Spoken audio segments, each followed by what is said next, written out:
So yes, on April 20th, 2021, the former Minneapolis police officer Derek Chauvin finally received his verdict for the killing of George Floyd. And here it is really quick. Let's just give it a watch.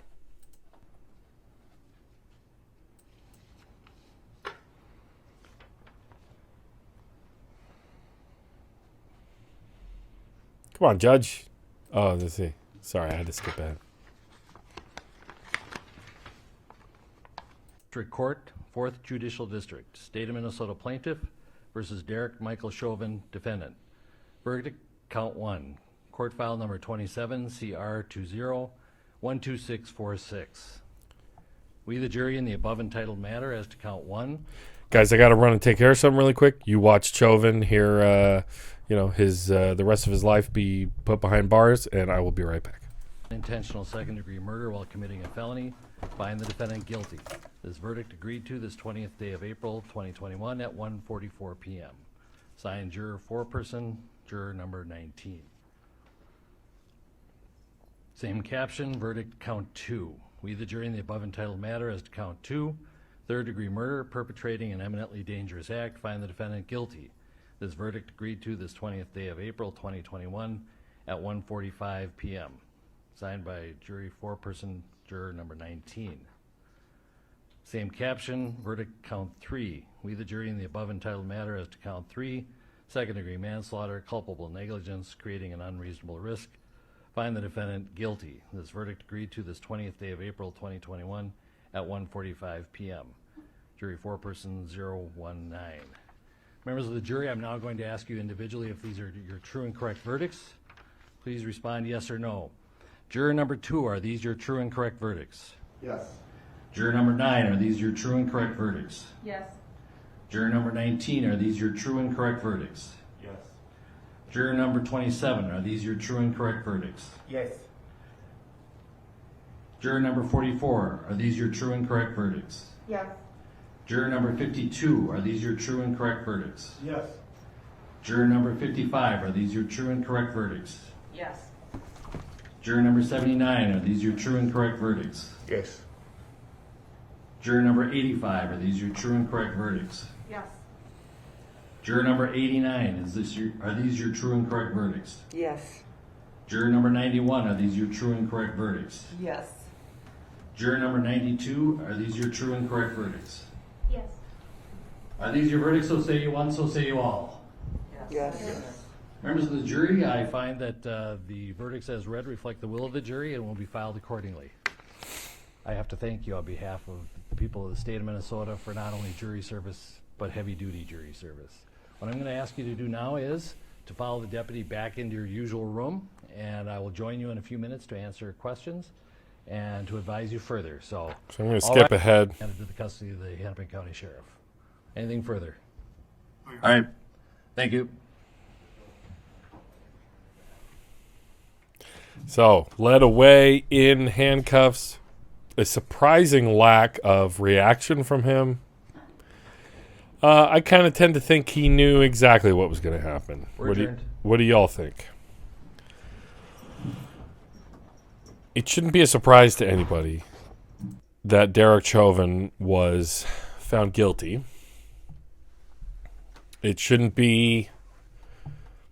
I don't think it should be marked as justice, Nancy Pelosi had an absolutely disgusting comment about this. Said, thank you, George Floyd, for sacrificing your life for justice.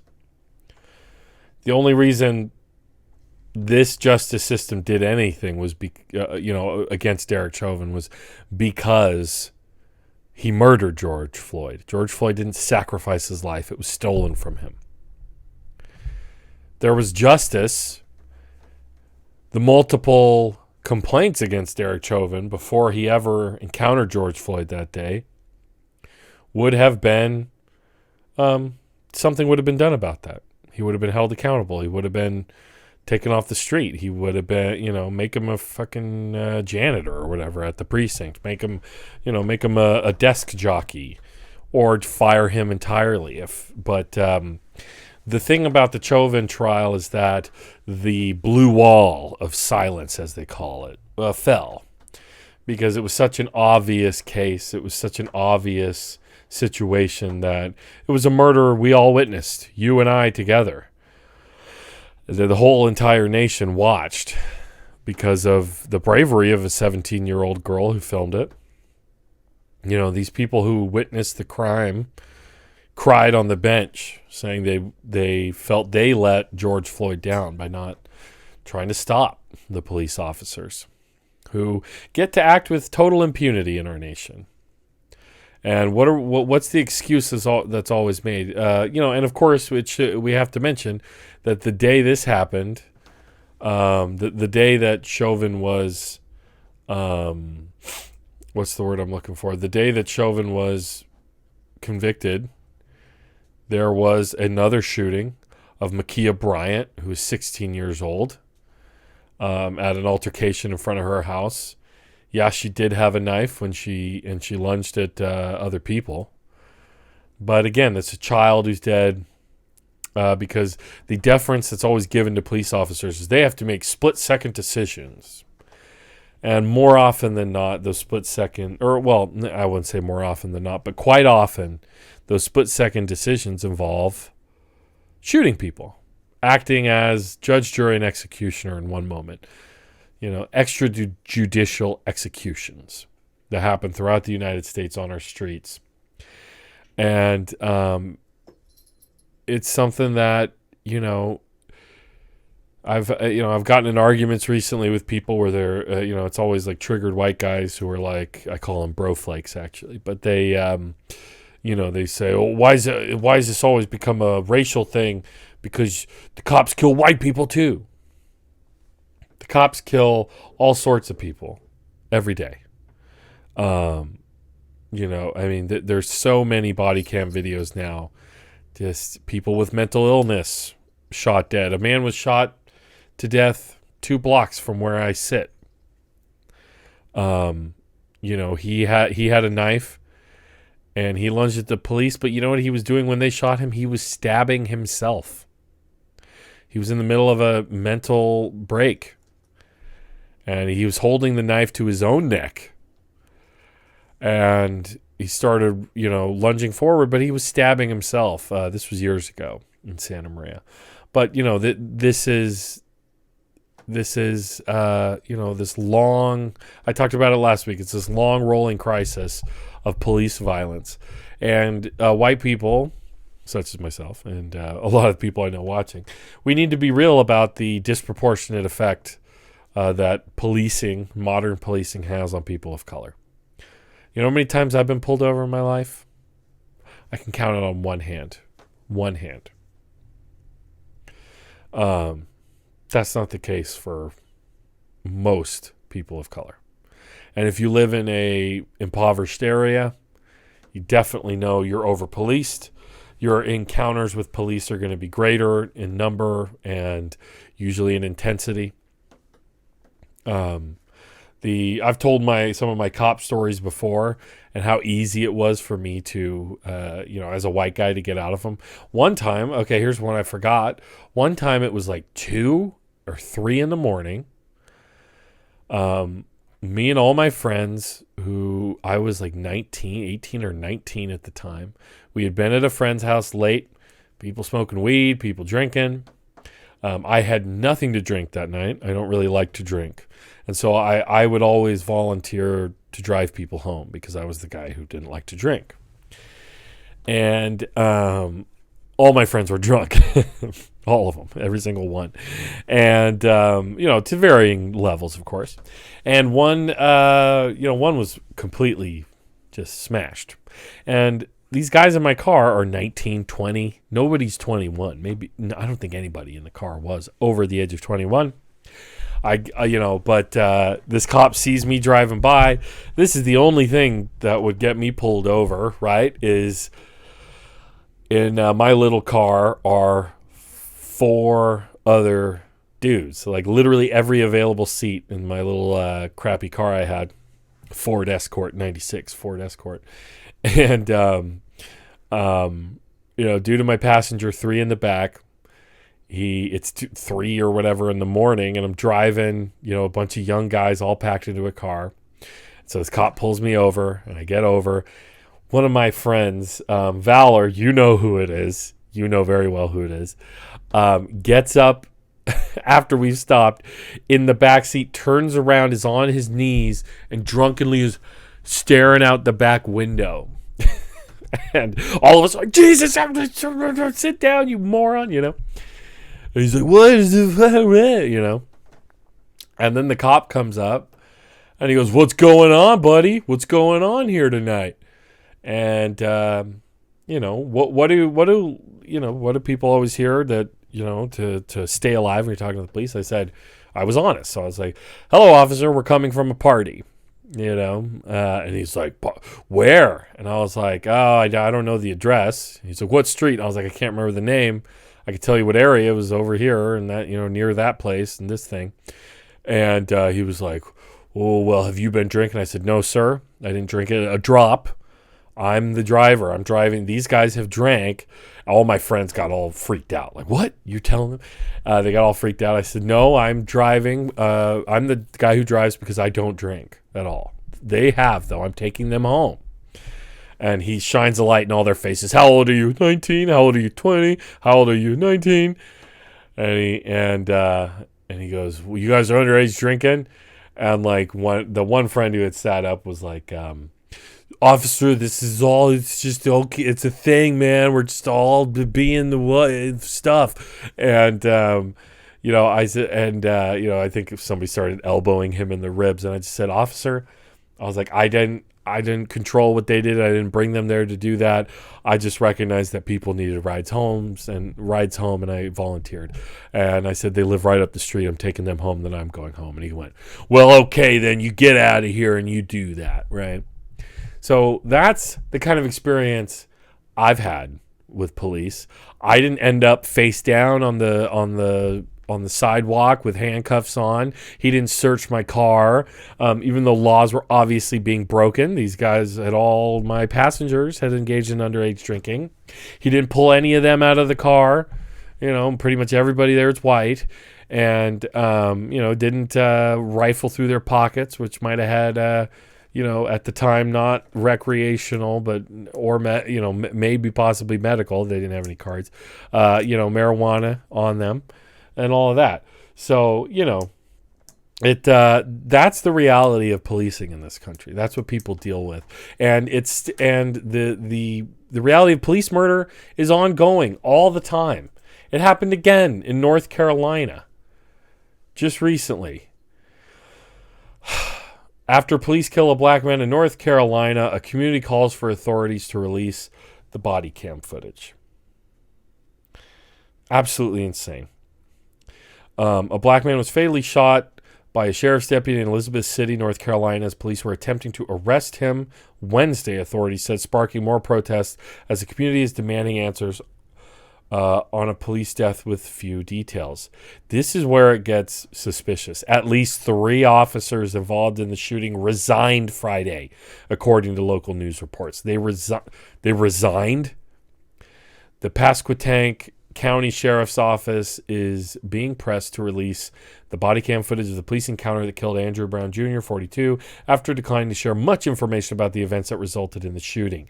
Harry Daniels, an attorney for the victim's family, told the Washington Post that Brown, whose death triggered peaceful demonstrations of hundreds over 2 nights, was unarmed at the time of the shooting. Quote, what we have gathered and learned is a very disturbing, unjustified shooting. Daniels said, excuse me. What is it? Is this the chief? What I will say is that if evidence shows that any of my deputies violate the law or policies, they will be held accountable. Yeah. And this is the thing. Derek Chauvin's in jail right now because there were people standing right there and they whipped their phones out and they filmed it. This guy wasn't so lucky. This is the day after Chauvin was... and they are not releasing the body cam footage. Why? The Columbus, Ohio police released the body cam footage of Ma'Khia Bryant immediately because they felt it, protect it. They did release it the day of because they felt, I think, that public opinion would feel that it was, that it would be more that it was justified because she had a knife in her hands. The guy still unloaded 4 rounds into the chest of a 16-year-old girl. There's still protests in Ohio. People, and look, these signs end qualified immunity, right? I mean, the Derek Chauvin verdict did not solve anything as far as the systemic issues of police violence. Qualified immunity being one of the biggest parts of it. It's also, there was a political reality to it. The Chauvin's own police chief testified against him. The person who trained him testified against him because they recognized they had their damn. Sorry, I don't know if I even showed that to you. They had their damn precinct burned down. If you guys don't know, on Twitter, Andrea is a live streamer. Andrea of the Anti-Fascist Variety, but her tag is Pogs for Bernie. it's hilarious. Pogs for Bernie. And she's like a daily live streamer, a left live streamer, and this is in her town. And she's been out on the streets about it.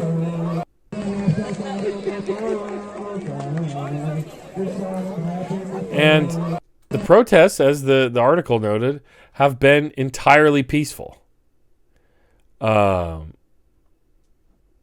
Let's see. They're shutting down the bridge entering the town where police came through to murder Andrew Brown, as well as shutting down commerce on other major roads. So they are blocking traffic.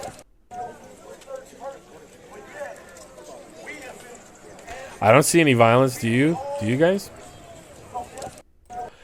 And keep in mind that just the other day, Tucker Carlson was losing his mind on live on air, because the Chauvin verdict. Sorry, just think that knocked my earphones out. Let's hear this really quick. This is like Tucker Carlson's Joker moment. A couple weeks ago, when he had Demi Jor on, I was comparing Tucker Carlson to the character in Amadeus, the Mozart laugh. But this is full-on crazy Joker laugh. But he brought on a cop who agreed with the Chauvin verdict, and this was Tucker Carlson's reaction. the scene. I just think that it was excessive, and it shouldn't happen. And what I'd like to say, the guy who did it looks like he's going to spend the rest of his life in prison. So I'm kind of more worried about the rest of the country, which, thanks to police inaction, in case you haven't noticed, is like boarded up. Boarded up. One more time. That's more Mike. In case you haven't noticed, is like boarded up. So that's Tucker. He's quite upset that that this cop just says, yeah, Chauvin should be made an example of. What he did was excessive. It's insane. So he had this kind of creepy laughing fit, and he's saying that the whole nation is boarded up, which is bullshit. This is also what the right did around Black Lives Matter. They said that the whole country was on fire, and that it was just rioters, and burning buildings down. And guys, that's lies. They're liars. The right lie. And they're so wrong on this issue. He's saying that the police aren't keeping control. The police were murdering, black people on the day of and the day after, and they keep doing it. Okay? And as we just saw in North Carolina, the protests are peaceful. But, they're not talking about that. They're not talking about they don't need to board anything up. That people are being entirely peaceful because they just want a stop to the violence. Who's being violent? Who's being destructive? Police, the state. It's state violence. It's insane.